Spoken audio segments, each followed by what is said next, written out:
Hello, welcome to He's Hop as Something is Off with me, just Joey T. I am preparing to hop on a plane pretty soon, so the week leading up to any trip for me is a bit hectic. I always have a whole bunch of stuff to do, and I'm in the middle of that right now. It feels like no matter how early I start and how hard I try, I'm always rushing at the very end. And every time I'm about to go on a trip somewhere, anywhere, I always think to myself, okay, it's not going to happen this time. I'm going to get everything done ahead of time, because what I really want is for the night before I fly out, I will want just that night to be nice, relaxing, and not just me doing chores and errands and packing or whatever until the very last minute. I've always wanted for that last night to just be a lazy night in where, okay, everything is packed, the house is clean, work stuff is done, chores are done, errands are done, but it seems like I never manage it. So it's Wednesday as I'm recording this. This podcast will go up on Thursday as usual. I fly out on Sunday. So Saturday is going to be the day where, I got a few things to do the day before. I've got a haircut Saturday morning. I'm going to fake and bake, do my fake tan the day before, because it only lasts 5 to 7 days if you're careful. So, and it's about a 8-day trip, 7 or 8 days that I'll be gone. So I want to do just like right before, so it lasts for as much of the trip as possible. And yeah, I just want Saturday night to be a quiet night in where I can just have dinner leisurely and just watch some TV and not have to do a bunch of stuff. I haven't cleaned the house in a little while, to be really, really honest.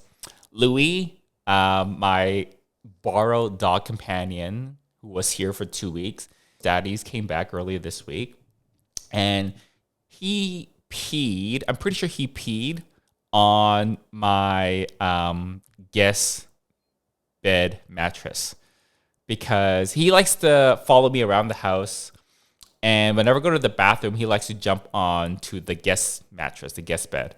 And I don't know why. It was for some reason that I walked up to him. Usually I don't bother him when he's on the bed. He just follows me. He just goes wherever, and I was just doing my thing in the bathroom. But for whatever reason, it was a few days before he left, I walked up to him on the bed. Maybe he was making a fuss or something. And I noticed a little wet patch on the duvet cover.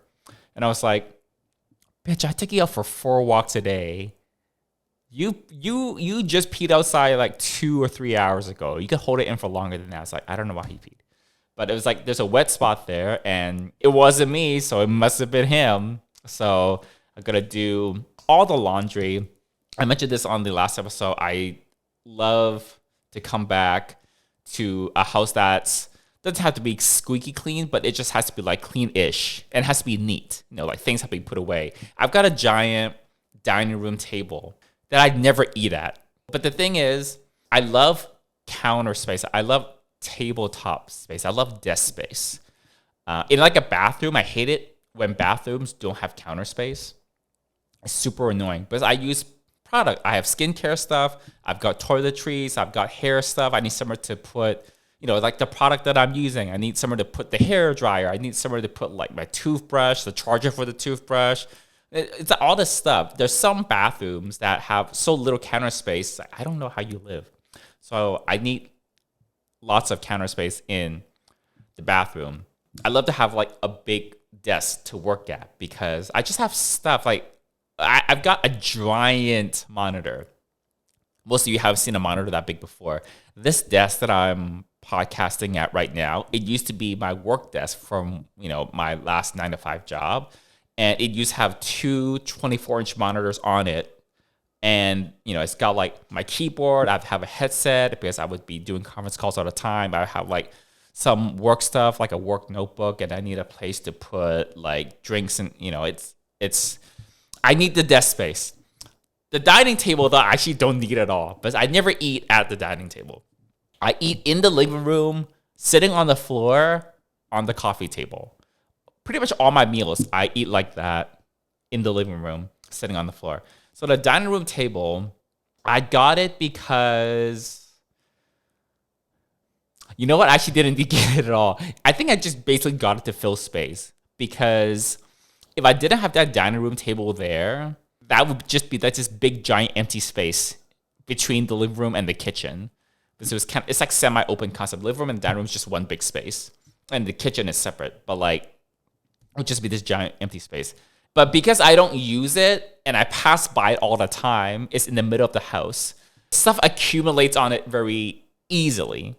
So right now I'm packing, and that's kind of understandable, because as I'm packing, I'm taking stuff out of whatever was in the suitcase in the backpack.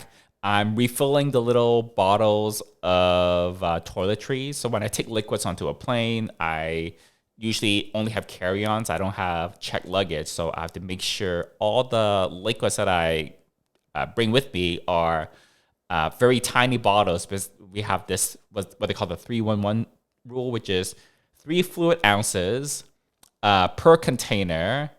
And then all the containers have to fit in one quart-size bag. It's somehow the 3-1-1 rule. But basically, I will go through all the liquids in the suitcase, and I'll be like, okay, I need face wash, and I'll pour like a little 1-ounce bottle of face wash, just enough to get me through that trip, and same with all the other toiletries. I take out my little drugs bag, so I've got a little bag of like over-the-counter drugs, ibuprofen or Advil, allergy meds, because when you travel, you just need some of this stuff. So like, I go through everything and see what's running low, what do I need to refill, okay, what do I need to pack, clothes and camera equipment if I need to be filming stuff or whatever. So, stuff is everywhere when I'm packing, so that's fine. But even normally, I'll just like leave stuff there just because it's easy and lazy. When I get a package from Amazon, for example, I'll take apart the box, and the box I just leave it on the floor. Whatever packaging the thing I bought came in, it probably just ends up being discarded onto the dining room table. So the dining room table is just hoarded right now. I was using it for photo shoots for the products that I'm making that is about to go on sale, hopefully in a little bit later in the year. And I got this like backdrop that you can get at Amazon that's like this like aluminum frame that's like, I don't know, 3 feet across by 2 feet high. And it comes with a bunch of different backdrop things that you can clip onto the frame. And I've been using the dining room table just to take some photos for the products. But the house is disgusting right now. I need to, David has been here a whole bunch of times early in the summer. I need to basically just bleach the entire guest bathroom. The dog's been here for 2 weeks. I need to get a new rug, I think. But I think the rug has been so long that I think I just need to get a new one. It's from IKEA. It's like, I don't know, $100. It's survived 5 or 6 years. I think it just needs to be like a brand new rug by this time. Anyways, that's going on right now. And it's nice to do this podcast. It's like a little bit of break from all the errands and chores that I have to do. And I will pre-record while I'm in Los Angeles still next week's episode of the podcast. I thought about, it would be fun to do a on the road version. I remember when I went to New York for Pride, not this year, but last year. And I recorded from my hotel room an episode for the podcast there. And I was like, oh, that was fun to do. But at the same time, with this trip, I just don't think I have enough time to know for sure that I can get a recording done and then also edit it and then also upload it at the same time. So we'll see. If I do end up recording something while I'm in Seoul, which is not likely, but it's maybe possible, I can always post it the week after when I come back. So there you go. Changing gears, it's been so noisy in the apartment building lately for some reason. There's someone who plays piano all the time, but they open their window. I must have talked about this before. Someone plays the piano, and the piano is like right up against their window, and their window's open. And they play like from 9:30 most nights until like past 10 o'clock. It's like, bitch, shut the fuck up. Not everybody wants to hear your piano. Like, play for your own enjoyment. Just close your fucking window. That's the kind of stuff that pushes my buttons. And that bitch was playing it this morning too. I was trying to get work done. It was like 10 a.m. in the morning. It's like, do you have to play every night and every morning? And like, okay, there's also someone else that's moved into the building. I think it's our building and not the adjacent. I think the piano bitch is next door, which makes it annoying. But it was in my building, and I can track them to like the unit upstairs. I would just go knock on the door, and be like, "You need to close your windows." But there's this other bitch, this other chick, someone in the morning. It's like she will have loud conversations. Again, it sounds like she's got her windows wide open and she's right up against the window. Once in a while, she'll yell, "Oh my God." She was like, yell, "Oh my God." And then it's so loud, I can hear it from inside my unit. I don't even know where her unit is. I'm pretty sure she's in the building though. But like, she's so loud that I can hear it from my kitchen. Like when I have like my TV going, that's how loud she is. And she must have just moved in, because I've lived here for like, 3 or 4 years. I've never heard this "oh my God" bitch before. If you're gonna be yelling "oh my God" and playing your piano, just close your windows. Everyone here has air conditioning. Everyone in this building has air conditioning. Just use your air conditioning. Like, I don't use my air conditioning actually, but if I'm gonna be playing loud music or whatever, I close my windows. So stuff like that is annoying. Stuff like that is why I don't want to live in an apartment anymore. It's annoying. You do your thing. I just don't want to hear it. I'll do my thing, and you won't hear it. But at least I just close up my windows. So I don't know. It sounds like a little thing, but it's just sometimes I don't have my TV or music playing in the background or whatever, because sometimes you just need peace and quiet to like concentrate on something. And when you're concentrating on something, and out of nowhere, some chick yells at the top of her lungs, "Oh my God," out her window. Like, it's, yeah, I can't explain to you in words how annoying it is for me to hear that stuff. So I really want to move. Well, really, the keyword, but the other limiting factor is want. It's not a necessity that I move, but like, I really want to move. But I will only move if it's somewhere that's not an apartment building. Not because I want a backyard or I want to own physical land all to myself. I just don't want to be in a building with other people. That makes sense? I must have mentioned this too. Like, I did mention this. Like, the neighbors upstairs, like, it was a few weeks ago, they decided to fucking host the Olympics in their apartment right above my ceiling. I don't want people stomping around doing crappy jumping jacks, probably not even doing them properly, like in the middle of the day when I'm trying to work. I don't want someone yelling "oh my God" out of nowhere out loud in the middle of the morning out their window. And I don't want this piano playing person to think like, I don't know what they're thinking. Do they think everyone just loves the piano and just wants to hear them play? Okay, I'm getting heated. So let's just switch gears a tiny little bit. I was looking at the comments on my YouTube, and there was one question that someone asked. So I did that cruise Q&A a few weeks ago. Shortly after that, someone just had a question. They commented on that episode on YouTube and said, hi, normal Oasis class ships can arrange solo guests to the solo studios. I wonder, Atlantis, can they do that or not? So the Royal Caribbean Oasis class of ships, they actually do have a very small number of solo staterooms, rooms that are physically designed just for a single person to stay in. They're actually, given the size of the ship, they hold over 5,500 passengers at maximum capacity. They're pretty much the largest class of cruise ships out there, more or less, right now. There's one that just launched out. That's like a little bit bigger, but effectively, they're pretty much the biggest ones. There's a very small number of the cabins that are the solo cabins. So on a regular Royal Caribbean cruise, obviously they are for sale as solo single occupancy rates. Atlantis, though, I haven't actually specifically looked recently, but the times they've sailed this one, they actually haven't always actually provided the single occupancy rates whenever they sail on this particular class of ships. I think they might have done it like some of the times, but I think for whatever reason, maybe they just didn't want to go through the trouble of doing that for what is like the 1% of the rooms. So I think the answer is, can Atlantis do it? Yes, I think they can. If they wanted to create a single occupancy rate for a room, any room on a ship, doesn't matter if it's designed for a single person or two people. Yes, they can do that. Do they do that all the time? No, because when they charter the ship, they basically get to sell the rooms in any way that they want.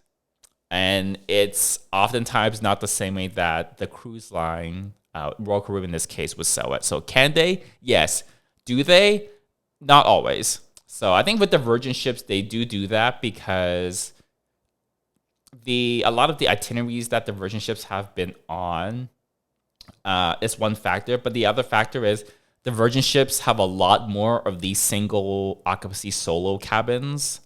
It's a much greater fraction of the total rooms on the ship, as well as just the actual absolute number of solo rooms are much bigger. Versus the Royal Caribbean ones, I think on that class of ship, it's like such a small number that maybe Atlantis thought, you know what, we're not even going to bother. I don't actually know what their rationale would be for when they don't offer the single occupancy rates for those solo rooms on the Oasis class of ships. But it's not something I've seen them do consistently. So there you go. All right. I'm going to keep this week's episode short. But I do want to wrap it up with an apology of sorts. Because I listen to, sometimes, not all the time, but I do edit all the podcast episodes. But when I'm editing, usually I don't listen to every single second of the recording when I edit the podcast. Most of the times, it's a very quick edit. But sometimes I will actually just listen to the podcast like normally on Spotify on my phone. And I happened to be listening to last week's podcast. And I was, as usual, I was worked up about something. And I was so worked up that I said the word like more than I usually do. And I say like a excessive amount of time. I say it excessively already, just normally when I'm not worked up. But I was so worked up and I was having trouble getting the words out of my mouth from my brain that when I was listening to it, I literally was like, wow, I'm saying like extra. And it actually, I probably should have edited that part a little bit more. So like, sorry, not sorry, I think, because I think that's just who I am. I think if this was something, because I just do this for fun, and by the way, you don't have to listen to this, to be really honest. You can hit pause and go listen to something else. It doesn't hurt my feelings, and no one's holding a gun to your head to suffer through listening to the podcast.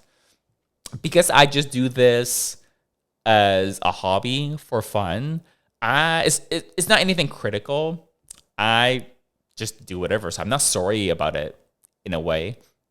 But when I was listening to that, I was thinking, I am saying like a lot because I was having a lot of trouble converting thought into spoken words because I was starting and stopping so much. I can see it.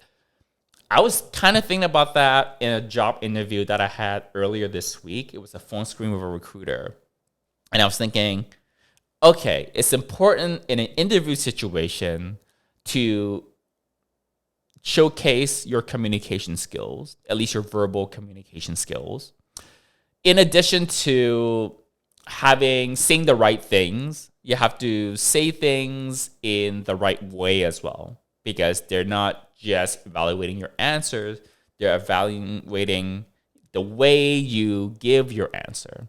someone who looks like they have trouble converting thoughts to speech is not a huge red flag per se, but you need most companies, at least a typical corporate 9 to 5 type job in that situation, anyways. Most companies are looking for someone who can articulate their thoughts well. So, as you're talking in an interview, on camera, giving a speech, whatever it is, whatever moment it is that you are talking, it's very hard to notice, I've learned, whether you objectively are doing well in communicating your thoughts. I have maybe a better idea than a lot of people, only because I do this, for example. I do this every week, and I watch myself. I have to watch at least some of it when I'm editing the video before it goes out. And maybe like half the time, I'll watch my own podcast or listen to my own podcast after it comes out.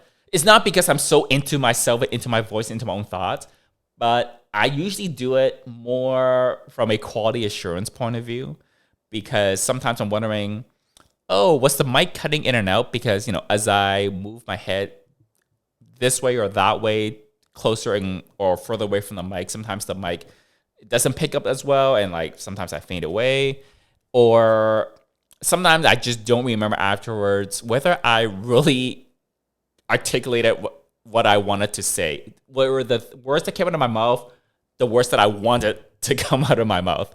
You know what I mean? So because I hear myself and watch myself on camera talking on the regular, and I've done it for about 10 years now, ever since I started my YouTube channel roughly 10 years ago, there almost has never been a week that's gone by that I haven't edited a video of myself in some way, shape, or form. So even having done that, I don't feel like I'm the absolute best at clearly communicating my thoughts and turning them into speech. So in the interview, I was thinking at the time, I think I'm doing decently in clearly articulating my thoughts to the person on Zoom.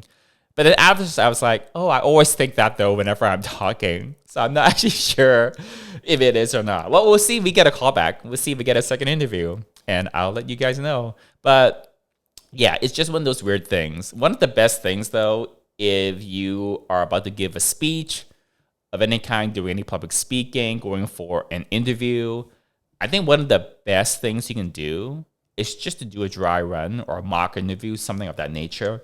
You can do it with someone, and I highly recommend just setting up a camera or your phone. Just hit record. Doesn't need to be fancy lighting or fancy mics, just so you can watch yourself afterwards, and then you can just analyze yourself.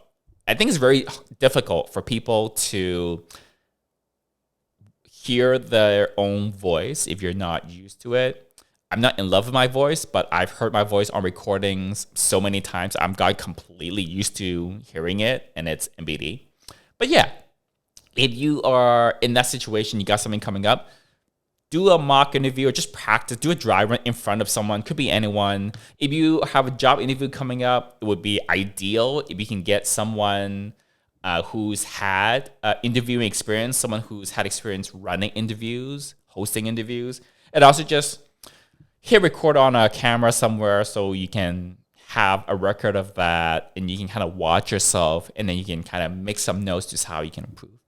So see, there you go. I wasn't planning on giving any useful consumer advice, but there you go. Until next time. Bye, y'all.